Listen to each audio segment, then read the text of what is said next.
और नाज़रीन, ऐवान ज़ीरी की मंजूरी के बाद मामला ऐवान बाला पहुंचा। सेनेट ने आर्मी एक्ट तरमीमी बिल मंजूर कर लिया। उसके साथ एयरफोर्स और नेवी तरमीमी बिल भी मंजूर कर लिए गए हैं। बिल नायब वज़ीर आज़म इसहाक डार ने पेश किया।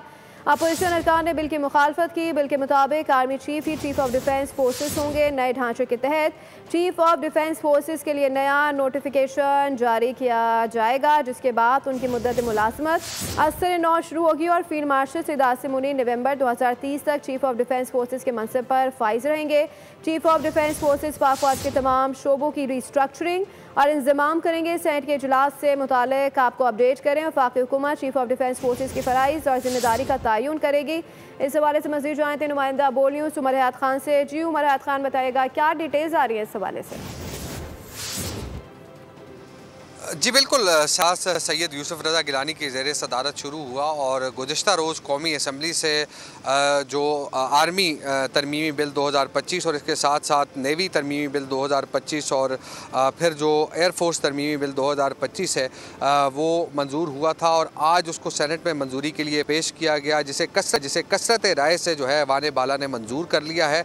और इसमें जो पहला आर्मी तरमीमी बिल है वो वज़ीर ख़ारजा इसहाक डार ने जो है वो पेश किया और जो आर्मी तरमीमी बिल 2025 को कसरत राय से मंजूर किया गया और नेवी तरमीमी बिल जो है वो वज़ीर दिफा ख्वाजा आसिफ ने पेश किया, जिसे कसरत राय से मंजूर किया गया। और इसी तरह एयरफोर्स तरमीमी बिल भी जो है वो ख्वाजा आसिफ ने पेश किया और ये भी बिल भी कसरत राय से मंजूर हुआ। और अपोजिशन ने जो है वो मुखालफत की। पाकिस्तान तहरीक इंसाफ के जो अरकान सेनेट हैं उन्होंने इसकी मुखालफत की। एहतजाज देखने में सामने आया, लेकिन दूसरी जानिब हम ये देख रहे हैं कि 27वीं आईनी तरमीम की मंजूरी के वक्त भी हमने देखा कि पाकिस्तान तहरीक इंसाफ ने कौमी असम्बली और सेनेट में एहतजाज किया, लेकिन उन्होंने इस 27वीं आईनी तरमीम के ख़िलाफ़ वोट नहीं दिया।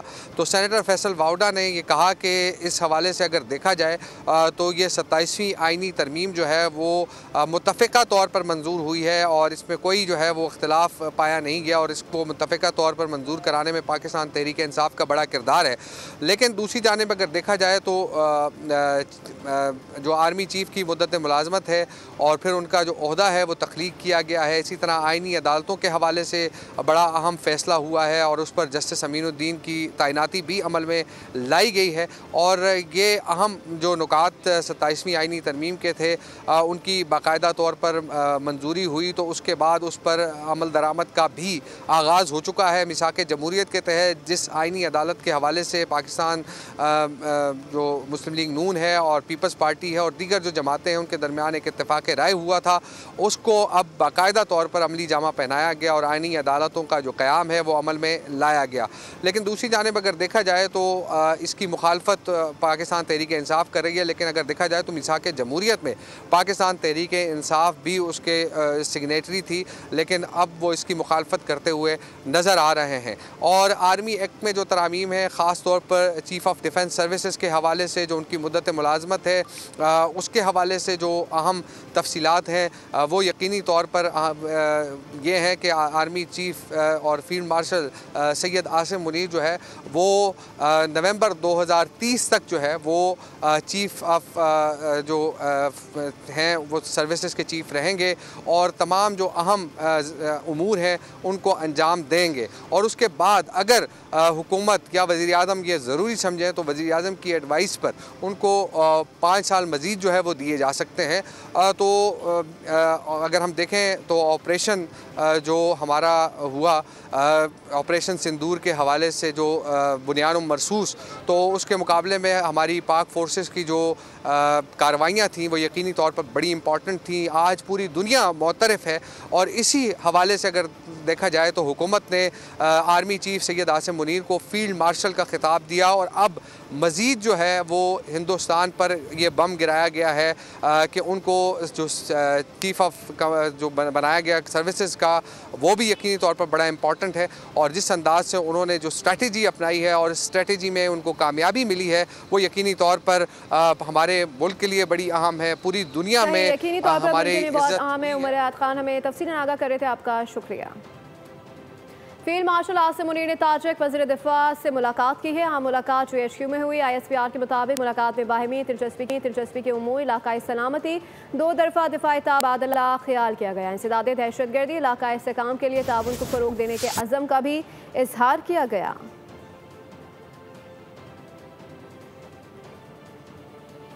कराची के इलाके अबुल हसन इस्फहानी रोड पर फायरिंग से 17 साल नौजवान जाँ बाक हो गया, जिसकी शनाख्त अब्दुल मकसूद के नाम से हुई है। पुलिस के मुताबिक जिस जगह वाक़या पेश आया वहाँ 3 लड़के और 2 लड़कियों में झगड़ा चल रहा था। झगड़े के दौरान किसी ने फायरिंग की और अब्दुल मकसूद को गोली लग गई। अब्दुल मकसूद से लूटमार के शवाहिद नहीं मिले। मकतूल झगड़ा करने वाले अफराद के साथ था या नहीं, तहकीकात जारी हैं। और अब ये जानिए, कराची में बिलावल हाउस चरंगी के करीब सेफ सिटी कैमरों का डिस्ट्रीब्यूशन बॉक्स चोरी होने का मामला। चोरी शुदा डिस्ट्रीब्यूशन बॉक्स मिल गया। GG safe city Asif Ejaz Sheikh ने तस्दीक कर दी है। डिस्ट्रीब्यूशन बॉक्स जाए बकुआ के कुछ ही फासले पर वाक़ खाली प्लॉट से मिला। बॉक्स खाली प्लॉट तक किस तरह पहुंचा, तहकीकात कर रहे हैं। CCTV फुटेज और दीगर शवाहिद का जायजा लिया जा रहा है। और नाज़रीन, शहर कायद में सड़कों की खस्ता हाली एक मुस्तकिल मसला बन चुकी है, जिससे शहरी आए रोज़ शदीद परेशानियों का सामना कर रहे हैं। कराची की कोई सड़क सही हालत में मौजूद नहीं है। यूनिवर्सिटी रोड से PIB कॉलोनी तक क्या सूरत हाल है, मज़ीद बता रहे हैं नुमाइंदा बोल न्यूज़ मोहम्मद काशान। जी काशान, बताइएगा। कराची का तबाह हाल इंफ्रास्ट्रक्चर शहरियों के लिए हादसात का सबब बनने लगा। शहर की मुतादिद सड़कें तबाह हाली का शिकार हैं। इस वक्त मैं जहाँ से आपको रिपोर्ट कर रहा हूँ, ये गुलशन इकबाल ब्लॉक 11 है। पूरी सड़क जो है मुकम्मल तौर पे टूट फूट का शिकार है। शहरियों को शदीद मुश्किलात का सामना करना पड़ रहा है और इसी हवाले से एक जामा रिपोर्ट आपको दिखाते हैं। आए चलें शहरियों से बात करते हैं। तो बहुत होता है काम पे आने जाने के लिए, कह रहे हैं डेली आज हो जाएगा कल हो जाएगा, लेकिन ये बहुत टाइम लगा रहे हैं। हुकूमत से हमारी यही इल्तिजा है कि इसको जल्द से जल्द कराएँ ताकि लोग अपने टाइम पे पहुँचे। बच्चे स्कूल आते जाते बहुत मसला होता है हमें। तो मेहरबानी करके रोड को बनाएं और गाड़ियों के लिए अलग यानी बंदे खड़े करें जो यानी लोगों को रोड क्रॉसिंग करवाएं। कम से कम 30-40 के करीब मैं एक दुकानदार हूँ, मेरे सामने एक्सीडेंट होते हैं।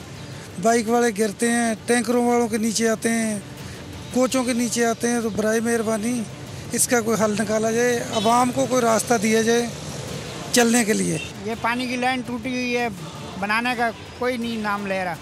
सब आ रहे हैं, बस देख कर चले जा रहे हैं खाली। जी गुलशन इकबाल ब्लॉक 11 की आपने सूरत हाल देखी। अब हम पहुँचे PIB कॉलोनी, मार्टन रोड है, मरकजी शाहरा है। मुकम्मल तौर पे सड़क टूट फूट का शिकार है। यहाँ के शहरी क्या कहते हैं, इस हवाले से इनसे बात करेंगे। क्या कहना चाहेंगे, सड़क का बुरा हाल हुआ है? ये रोड क्यों नहीं बना के देते हैं? ये देखिए मेरा पास एक्सीडेंट हुआ, कोई टांग टूटे बची है मेरी। रोज़ाना यहाँ कोई ना कोई एक्सीडेंट, कोई ना कोई हादसा होता है। कारोबार तो बहुत ज़्यादा मुतासिर है इसकी वजह से कि रोड की वजह से जो है ना किसी के एक्सीडेंट हो रहे हैं और यहाँ पे चलते फिरते लोग बेचारे, कोई नमाजी है उनके कपड़े ख़राब हो रहे हैं और बेचारे बहुत से लोग ऐसी लेडीज़ हैं जो गिर भी जाती हैं यहाँ पे। शहरियों का यही मुतालबा है कि हुकूमती मशीनरी जो है वो दायरे इख्तियार में आए और अपने जो उनके काम है, अपनी जिम्मेदारी के वो काम करें और जल्द से जल्द इस शाहरा को तामीर किया जाए। सिंध के वज़ीर इत्तला शर्जील मेमन के मुताबिक कराची में 7.66 अरब के 9 तरक्याती मनसूबों पर काम जारी है। KTA के 74 मनसूबों पर 13.22 अरब और KMC के 200 मनसूबों पर 18.36 अरब रुपए खर्च हो रहे हैं। उन्होंने बताया कि हफ्तेदार और जमलोटी पाइपलाइन 1 साल में मुकम्मल होगी, जिनसे DHA को 10 MGD पानी मिलेगा। Water and sewerage services improvement का पहला मरहला 25.47 अरब और दूसरा मरहला 167 अरब रुपए का है, जिसमें पानी और सीवरेज के पुराने निज़ाम की अपग्रेडेशन शामिल है। तरक्याती प्लान 2025-26 में 756 स्कीमें शामिल हैं। अभी जानिए, मुल्क के मुख्तलिफ हिस्सों में डीजल की किल्लत पर पेट्रोलियम डीलर एसोसिएशन ने ओगरा को खत लिख दिया है। डीलर्स के मुताबिक कीमतों में मुमकिन इजाफे की खबरों के बाद तेल कंपनियों ने डीजल की फरोख्त का कोटा मुकर्रर कर दिया और ऑर्डर्स भी बार बार मनसूख हो रहे हैं। आपको इस बारे से अपडेट करें, जिससे मनसूखी किल्लत पैदा हो गई है। खत में एसोसिएशन का कहना है कि तेल कंपनियों का मुकर्ररा कोटा डीजल की ज़रूरियात पूरी करने के लिए नाकाफ़ी। उन्होंने ओगरा से अपील की है कि तेल कंपनियों को डीजल की मतलूबा मिकदार फराहम करने का पाबंद बनाया जाए। और अब मौसम की बात करें, मुल्क के बेशतर इलाकों में आज मौसम खुश्क रहेगा। बालाई इलाकों में आज मौसम सर्द रहने का इम्कान है। महकमा मौसमियात के मुताबिक पंजाब के मैदानी इलाकों में स्मोक, जबकि सुबह और रात के औकात में चंद मकामात पर हल्की धुंध की तवक्को है। गिलगित बल्तिस्तान में मौसम शदीद सर्द और खुश्क, जबकि कश्मीर में सर्द और खुश्क रहेगा। खैबर पख्तूनख्वा के बेशतर अजला में आज मौसम खुश्क और बालाई हिस्सों में सर्द रहेगा। मरी गलियात में मौसम खुश्क और सर्द रहने का इम्कान है। सिंध और बलूचिस्तान के बेशतर अजला में आज मौसम खुश्क रहेगा। गवर्नर खैबर पख्तूनख्वा कहते हैं कि वाना में APS 2 करने की कोशिश की गई। इस्लामाबाद कचहरी के दौरे के मौके पर कहा कि वाना कैडेट कॉलेज और इस्लामाबाद धमाके में अफगानी मुलविस हैं। फैसल करीम कुंडी ने कहा कि एक तवील अरसे तक अफगानों की मेहमान नवाजी की, आज वो भारत के साथ मिलकर पाकिस्तान के खिलाफ साजिशें कर रहे हैं। दिन पहले वजीरिस्तान में कैडेट कॉलेज पर वाना पर भी एक हमला हुआ और वहाँ पर एक APS 2 करने की एक साजिश की गई और उसके अगले दिन इस्लामाबाद बार पे अटैक हुआ। जब भी दहशत गर्दी होती है अफगान बाशिंदे उसके अंदर शामिल होते हैं। उससे पहले der Ismail Khan police training school पर हमला हुआ, 4 में से 3 लोग जो है वो अफगान बाशिंदे थे। यहाँ पर भी अफगान बाशिंदे की निशानदेही हुई। कैडेट कॉलेज जो वाना में हुआ उस पर भी जो है अफगान बाशिंदों की जो है वो हुआ कि वो उससे मुलविस थे। जिन लोगों को हमने साल यहाँ पर पाला, अपने भाइयों और बहनों को, अफगान शहरियों को, आज वो और उनकी हुकूमत अफगानिस्तान की अगर हिंदुस्तान और इसराइल के हाथों खेलेगी। हमने कई मौके पे हुकूमत पाकिस्तान ने शवाहिद पेश किए हैं कि अफगानिस्तान की सरजमीन पाकिस्तान के ख़िलाफ़ इस्तेमाल हो रही है। और अब ये जानिए, आज दुनिया भर में आलमी यौम ज़ियाबेतिस मनाया जा रहा है। एक रिपोर्ट के मुताबिक पाकिस्तान की आबादी के 31% अफराद ज़ियाबेतिस से मुतासर हैं। मज़ीद जानते हैं मरियम हसन से। जी मरियम, मज़ीद क्या तफसीलात हैं? आज पाकिस्तान समेत दुनिया भर में वर्ल्ड डायबिटिक डे मनाया जा रहा है और इस दिन के मनाने का मकसद दुनिया भर में आवाम को इसके हवाले से आगाही देना है। याद रहे कि डायबिटीज़ एक ऐसा मर्ज़ है जो दुनिया भर में सबसे ज़्यादा तेज़ी से फैल रहा है और उसकी फैलने की सबसे बड़ी वजह गैर सेहतमंदाना तर्ज़ ज़िंदगी है। इस वक्त हम सिविल हॉस्पिटल के एक डायबिटिक फुट केयर सेंटर में मौजूद हैं, जहाँ पर डायबिटीज़ के सबसे ज़्यादा पेचीदा और कॉम्प्लिकेटेड पेशेंट्स को जो है वो लाया जाता है।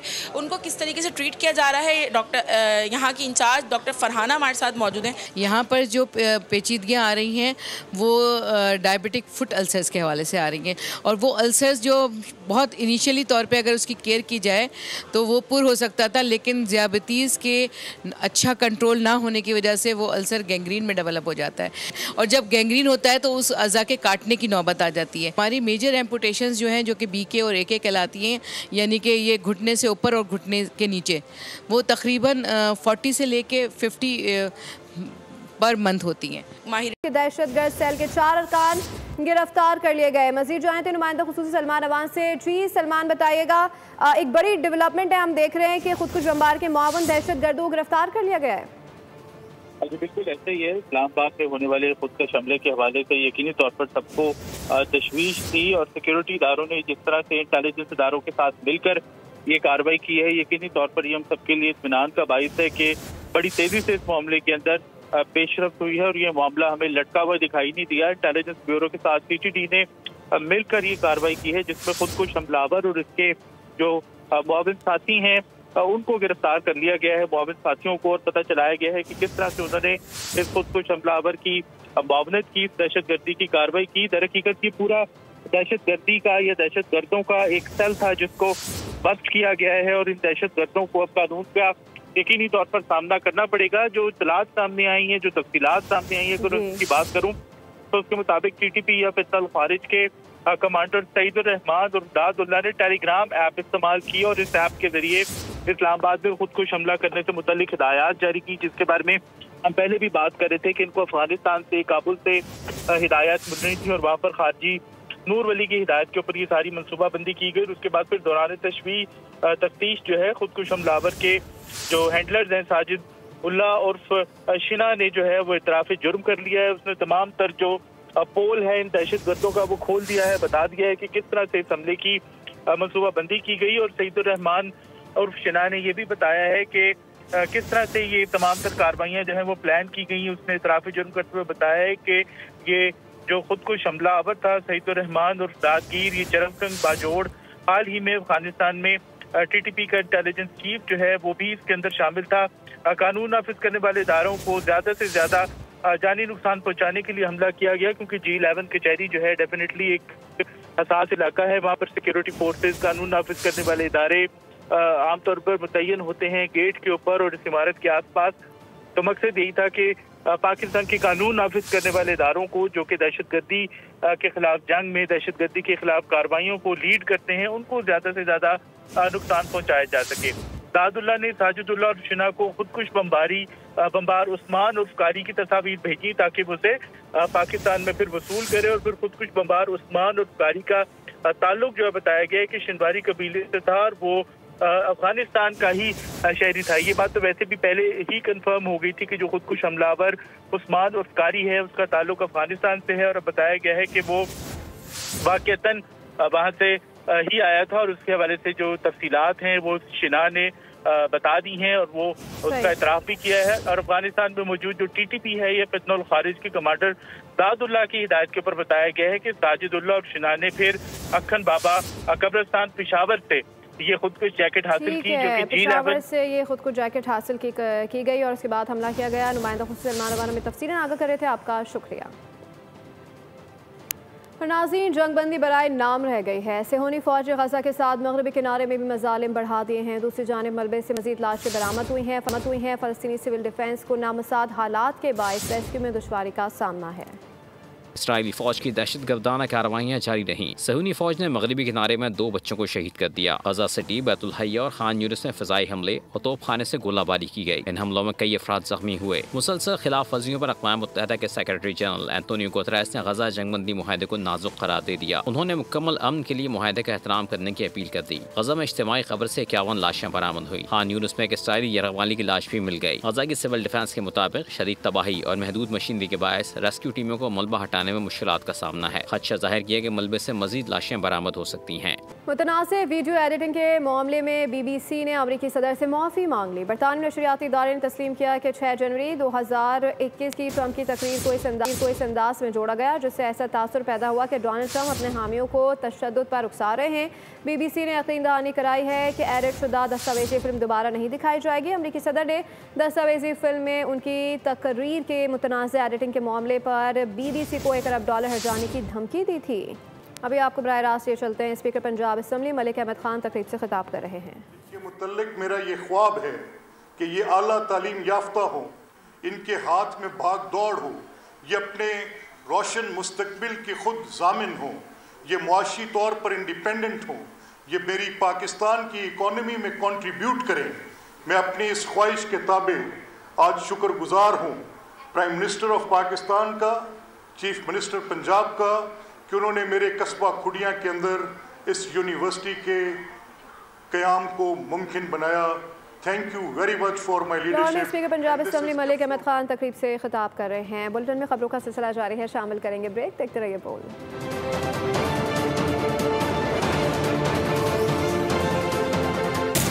इसी के साथ बुलेटिन से फिल वक्त इतना ही। मज़ीद बाखबर रहने के लिए विजिट कर सकते हैं हमारी वेबसाइट bolnews.com। देखते रहिए बोल।